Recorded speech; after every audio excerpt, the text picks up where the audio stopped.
Mikey B, signing in on Sunday. There's no Dave East or Rima here, but we're going to be talking about New York. Great track from those guys. Check it out, Dave East and Rima. But I want to get into Barrett. Barrett and my man, Julius Randle. Remember I talked about the X's and O's. New York Knicks preview. Let's talk about it real quick. This summer, I was killing the Knicks. I'm sorry. I was killing them. I don't know what the hell they were doing. Okay? I like the Barrett draft pick. Okay? I like the pick. Okay? I said build up. Keep everything you had. I'm talking about Hazonia. You know, I was talking about, what's his name that went? Vonleh. I loved Vonleh at the power forward position. I said keep what you got. Build it up. Trust the New York process. I got no love, man. I got no love, and you know they made the decisions, and I had a Van Dolan T-shirt on. I had it made just for him, you know, and I wanted leadership on the Knicks side to say, hey, you know what? No more rash decisions, okay? Just to win now. Let's take it slow. Now I'm talking a lot because I just want to give you the interlude before we start the album. So what do we have this year from the Knicks? Okay. They've compiled a team of C+ players. Okay. There is a couple X factors when I relook at this squad and the way that they're leveled off. When I look at this team and the way that they're leveled off, I say there's a couple of people, there's a couple of players that can potentially make them a big three. I didn't think of it before. I didn't believe it in before. But now I'm starting to see the New York Knicks, contrary to belief, may have a big three. Let's start with the X's and O's. Guys that I love. I love Julius Randle at 6'9", 250 at the power forward position. He plays almost like a forward, small forward in ways. I think he's gained a jump shot. I think we'll see that. I think he's not quick enough for the small forwards to be able to guard them on the outside, but he can do it in spots, in regions. However, I do think he's a undisputed mismatch for any power forward in the league. There's no way they can guard Julius one-on-one. He's too quick. He's too athletic. I like the pickup for the Knicks. I think Julius Randle this year should have a career season if he gets the ball where he needs it. Either career season or makes everyone around him have a career season. That's my expectation for Julius, because you don't always have to have 27 and 10. That said, who's next up? Next up for sure, the guy that has to get going. The moves were made already. It's going to have to be Mr. Dennis Smith Jr. Obviously, there were trade talks about him in the summertime. None of those came into fruition. So now Dennis Smith is looking like the lead guard for the New York Knicks. He has Elfrid Payton as a backup. But from a star potential perspective, Dennis Smith Jr. must be a top 10 point guard for the New York Knicks to succeed. He is the most pivotal role for this team. If he's able to blast off, stay healthy, and give him 18 and 8 is my expectation or higher. I think 18 points, 8 assists. This team has the potential in the weak East to be a low sling, get in the last minute playoff spot. I'm saying it here first for the New York Knicks. Okay? 18 and 8 at least from Dennis Smith Jr. That is the expectation. Okay? Now, as we go through, you say, who's the number 3 guy? What the hell are you talking about? Okay? Barrett is strong. Okay? That's who it is. RJ Barrett is strong. He's not fluid. He's strong. There's a couple strong players. You know what a fluid player is? T-Mac. You know, T-Mac was a fluid player. If you remember him, Tracy McGrady. Very fluid, looked beautiful. Jordan looked beautiful. But there are a couple players that didn't look beautiful that put up the same freaking numbers. Ron Artest comes to mind early on with the Indiana Pacers. I think he had a good year with Houston. That Ron Artest, hard player, hard dribble. Tough, but still gets the points up. I don't want to say this. I don't think Chris Middleton is smooth either, okay, from the Bucks. But he's still putting up points, Okay? Doesn't matter how you get there or how it looks. RJ Barrett is going to have a career year for him, which means in his first year, I need 16, 17 points. The kid has the potential to be the third slot, the third big point bearer for the New York Knicks. So as you step back and look, they have facilitated a big three. However, do these big three work together?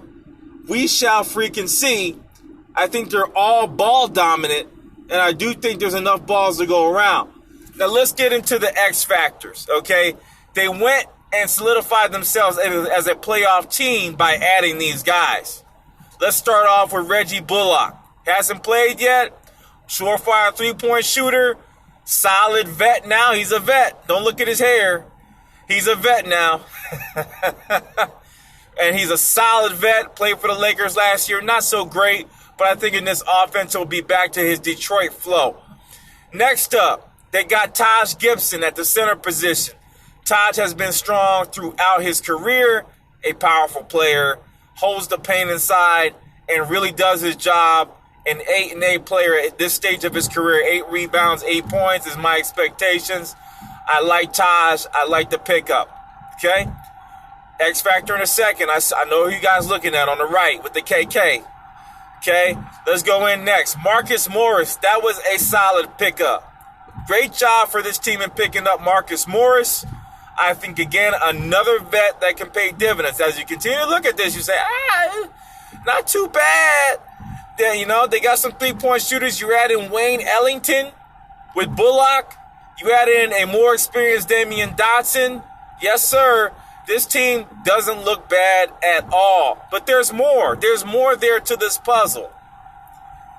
A key factor for them, they got to get him the ball, okay? They don't need to give up on him. I heard there's some trade talks to let him loose. But my man Alonzo Trier needs the ball in his hands. Please do not continue to disrespect this kid. He needs the opportunity to play and needs a team that's going to play him. I like Alonzo Trier as a potential sixth man of the year. However, I know by who they got in, they're not going to play him. He's probably going to disappear. But if they were to utilize him correctly, you're talking about a Lewis Williams type career, which is not bad in a league where there's no more space for starters. You can't beat that. You got to appreciate that. I like what I see from Alonzo Trier last year. I was hoping he would get an opportunity, but they bundled up on him. Hopefully he doesn't leave, but that's the next factor. The next guy, right? Potentially a close big four, okay? The most important factor to get this team in the playoffs, because RJ Barrett, that's a lot to ask for the kid to average 16, 17 points in his first year in the NBA. But he has an opportunity. But there's a guy already there that has shown the potential to be able to score those type of points. The man's name is obviously Kevin Knox. You got to look to Kevin Knox inside. He's a powerful scorer, can shoot from the outside. He reminds me right now of Robert Horry, okay? That's who he reminds me of, a new age Robert Horry. You need that. He could potentially get you 15 to 18 a game. Not bad for the Knicks. As you see it, you say not detrimental for them. Solid pickups, not anything great or magical, just solid. So you continue on. There's a couple other key guys. They lost out in the draft, right? They got Barrett, but then they picked up a guy who I was negative on, but I think will pay dividends. Ignas Brzezikis. Can he get 5 or 6 minutes out of the Michigan kid? He looked awesome in the summer league. Is there potential for him to grow into a role player off the bench?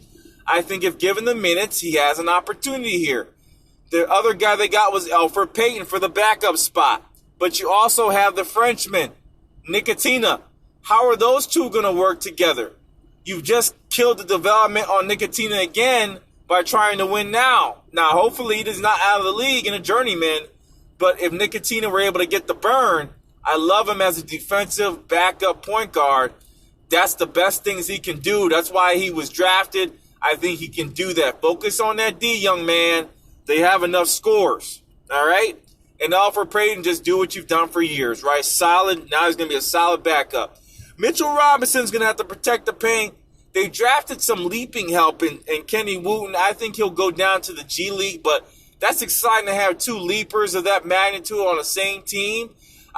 Rarely does the Knicks get that. You know, they had J.R. Smith, and I can't remember who else. Steve Francis at a time, and I think that was it. There was never any explosive leapers that I can think of in the last 15 years for the Knicks.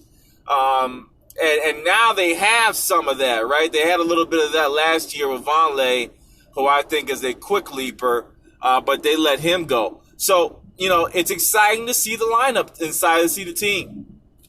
The Knicks have proven to be in win-now mode at all times, and this may have worked out for him, okay, for them.